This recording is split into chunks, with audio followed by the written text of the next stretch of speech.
Here's a real short deal on the COVID-19. The WHO and CDC say 40 million cases, 85% little or no symptoms. An infection is when a virus is introduced into your body and antibodies are being produced. There is no consequence to this in terms of symptoms. This is an infection.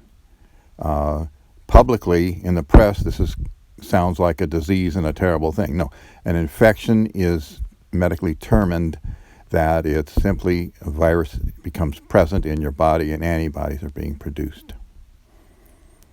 The blossoming as a mushroom from the mycelium into a disease with symptoms that might affect you is called a disease. So you have an infection, which isn't a problem, and then you have a disease which may or may not be a problem, depending on the symptoms.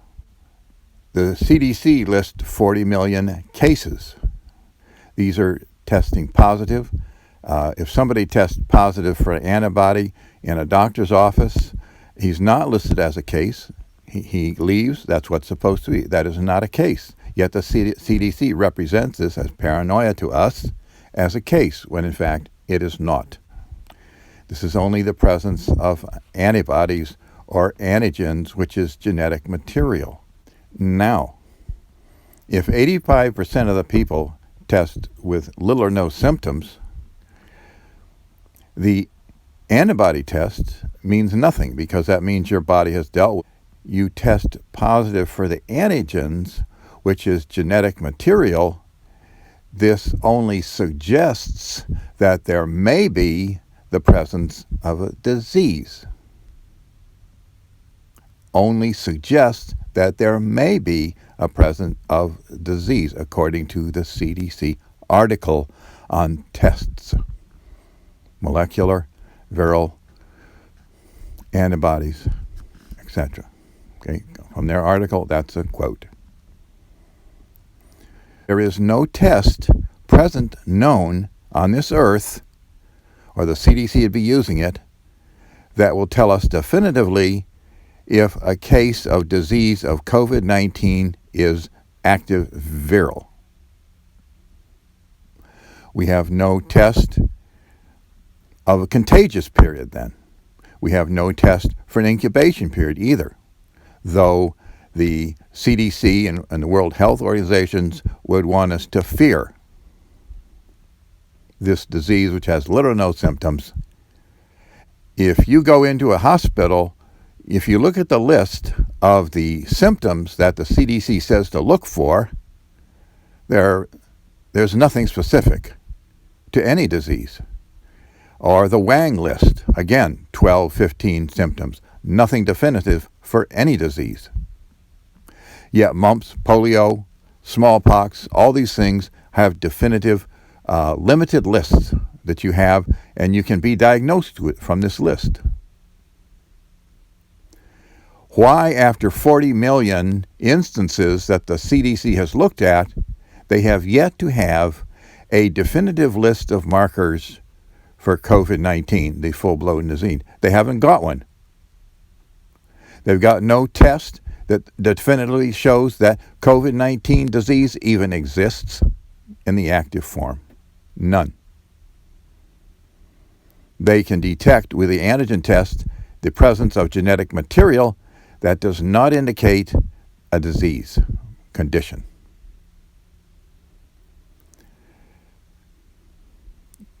These results are very clear. If you can't say definitively that such and such exists, you can't say that it exists. You can't say it may suggest that there may be. That's like saying the airliner may get off the ground. Are you going to fly on that sucker? Well, no, of course not. But that's what the CDC is asking governments to shut down the economies for those things that they simply cannot tell. And if you go in and you have some kind of a thing like pneumonia, they'll say, oh, and you test positive for the antibodies or the antigen test, they'll say, oh, it's because of the virus COVID-19 disease, right? Well, That simply isn't the case. There is no virus that will spontaneously generate another virus. In other words, the fact that COVID-19 exists will not make pneumonia exist. Test positive for the antibodies, they'll say that whatever you got is a result of COVID-19. But they have no definitive test that COVID-19 is even in existence in its viral form. So how is it going to create the symptoms that you have if they can't even demonstrate that it's active? And this list can be so many different things.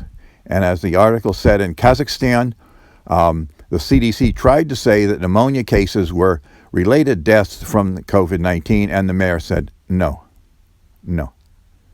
We have no such indication of a connection or mechanism that the COVID would cause pneumonia. Okay? But the CDC is listing these related deaths, they call them, to the COVID-19, and we can't even prove the existence of the disease COVID-19 as an active form of the infection called SARS-CoV-2.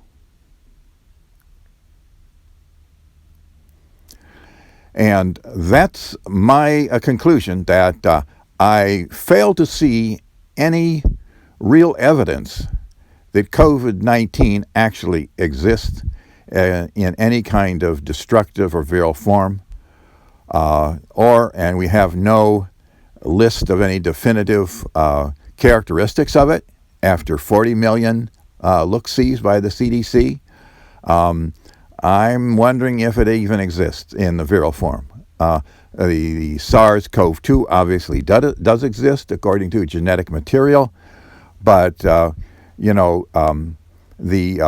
evidence of a full-blown eruption of a disease into a disease called COVID-19 with symptoms, what are the symptoms?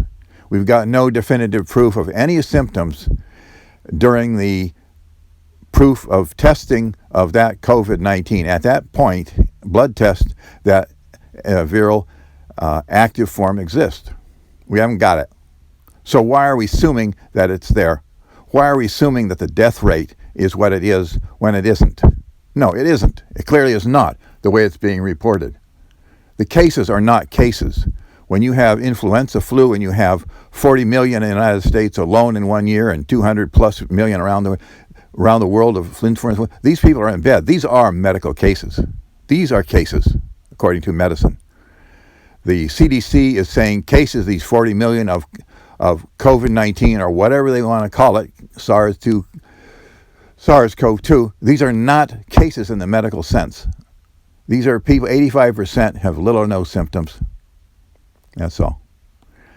The SARS-CoV-2 has been around the world long before the testing came. When there are new tests, new cases, this quote, when there are new infections seen in a country, they didn't test the whole country beforehand and the country afterwards a week later and found that these are real new cases. No. Viruses like the flu and influenza flu and the bird and etc., they're already all around the world.